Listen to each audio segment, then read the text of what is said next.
Details about the accused teenage gunman charged now with murdering a 15-year-old on his way home from school. Listen, man.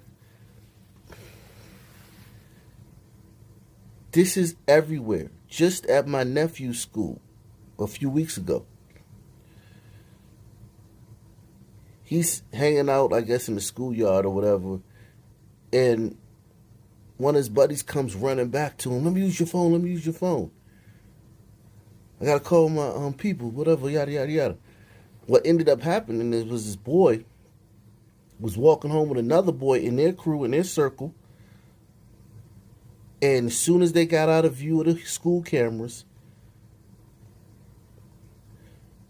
one of the boys pulled out a gun and told the boy to give him his shoes, his cell phone, and his money. Robbed his own friend that he hangs out with every day. This is that super gremlin stuff I was telling you about. And Black Gen Z talks about this a lot. That super gremlin attitude, that super gremlin vibe, that wave, that zeitgeist that's sweeping the Sun community. With the young people where they're literally trying to be terrible people. Now, I know that's not the wording they use. They use demons and gremlins. So I know I'm going to get, a bunch of wokey-wokers going to chastise me about using terrible people when they used to call themselves savages. 2018, 2019, 2017. Now, it's demons and gremlins. So this is what you have to understand when you watch these stories about these young people. That this is not some mistake. This isn't because if you're a glider, this isn't something you did or some funding you had your ancestors did. No, this is a group of people who are hell-bent on doing the worst possible things in every given situation to other people. Details about the accused teenage gunman charged now with murdering a 15-year-old on his way home from school. CBS 2's Sabrina Fanza joins us from the newsroom. Sabrina, it wasn't hard for officers to follow his every move.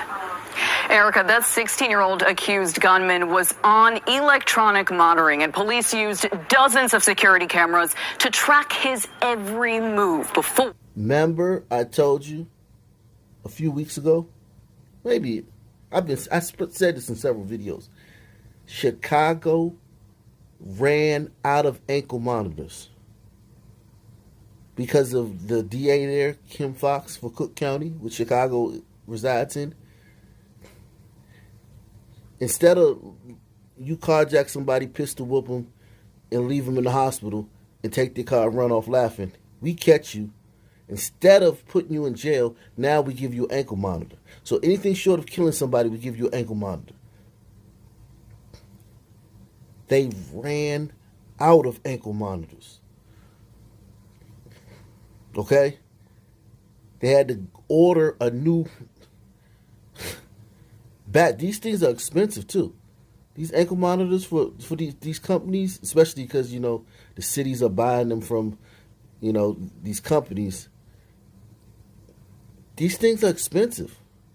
They ran out of ankle monitors. They're letting everybody out the next day. Or they're letting everybody out on these small bails, these small bonds, and the streets are filled with teenagers who have shot somebody, carjacked somebody, home invaded somebody, been arrested, shaking and shivering. Because that's what you do when you're a teenager, praying that are out the next day. And their minds are like, oh my God, I can do this. And then when you think about the fact that most of these young guys have been arrested 5, 6, 7, 8, 9, 10, 11, 12, 13, 14, 15, up 30, 40, 50 times. And they're still on the streets because the juveniles, And the juvenile system is broken in America. They don't know what to do with juveniles. When you think about it like that, just think about these communities where it's thousands of these kids. What those communities are like. Erica, that 16-year-old accused gunman was on electronic monitoring, and police used dozens of security cameras to track his every move before they caught him. They said it wasn't his first crime that day. One shot to the head could have been the killing blow. Then 9 more. This just one camera of 26. Prosecutors say document the moments before, during, and after Michael Brown's killing. Now, you guys see the irony there. This kid's name is Michael Brown. Kid shot him, stood over him, and shot him 9 more times in the head.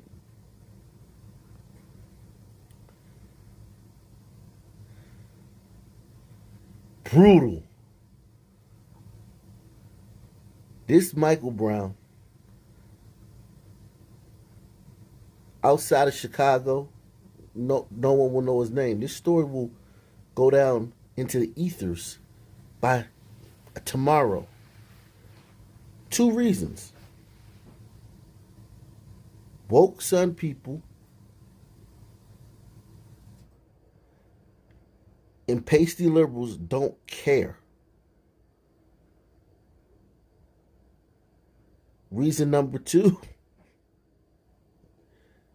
tomorrow some little kid will get shot, baby will get shot, a 4-year-old get hit with a stray bullet. Tomorrow's Friday, the weekend starts. It'll be 10, 15 murders over the weekend. Losing too many young people. They say 16-year-old Anthony Brown held the handgun, a high school teen with a criminal history and an electronic monitoring bracelet. Police do not think he and the victim, also named Brown, are related. On Tuesday, prosecutors say Anthony Brown ordered a lift around 2:15. Less than a half hour later, they say he stole the car, picked up a second defendant, another 15-year-old boy, and drove northbound on South Prairie Avenue. At 3:15, Michael Brown was walking home from school. The 2 teens saw him and turned around. By 3:43, police located the stolen car, took both teens into custody. So you have to understand this. A lot to unpack here. I'm going to do it very briefly. They didn't catch him for the murder. Had these kids ditched the gun after they shot that kid,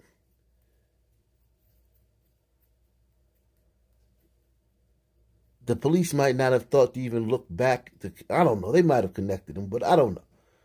Anyway, they didn't catch him for the crime that he committed. The murder. They caught him for the carjacking of the Lyft driver. He's doing this while he has on an ankle monitor, showing you that he does not care. He's not even living in reality. He's living in that demon time, that super gremlin zone where you can't compete with that as a normal citizen. You're living through laws. You're stopping at stop signs. You're late for something and you're in line at the CVS or the Rite Aid and you're waiting. You're late.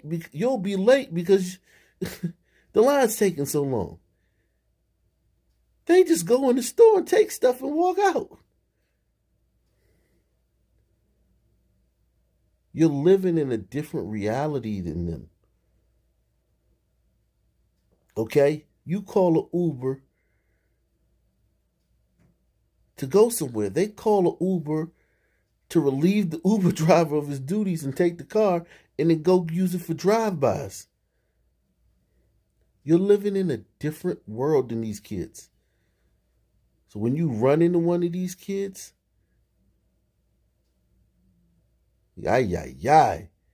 On Tuesday, prosecutors say Anthony Brown ordered a Lyft around 2:15.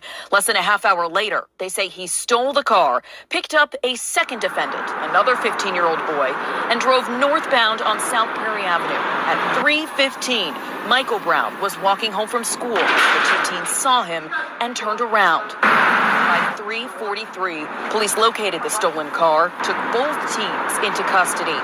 Michael Brown was already dead. Our futures are at stake. Anthony Brown's past tells a story. In June 2021, he was arrested on aggravated unlawful use of a weapon charges, landing him the ankle bracelet. Weeks later, he got to take it off in exchange for a curfew.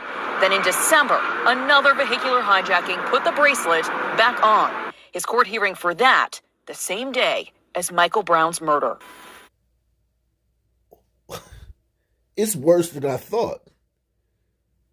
I didn't think that they were these. I didn't think it was this. Did you hear that? Anthony Brown's past tells a story. In June 2021, he was arrested on aggravated unlawful use of a weapon charges, landing him the ankle bracelet. Weeks later, he got to take it off in exchange for a curfew. Then in December, another vehicular hijacking put the bracelet back on. His court hearing for that the same day as Michael Brown's murder. There are too many incidents just like this. The 15-year-old getaway driver is being held in juvenile custody. Anthony Brown, who's being tried as an adult, is held without bail. He'll be in court again March 2nd. In the newsroom, Sabrina Franza, CBS 2 News.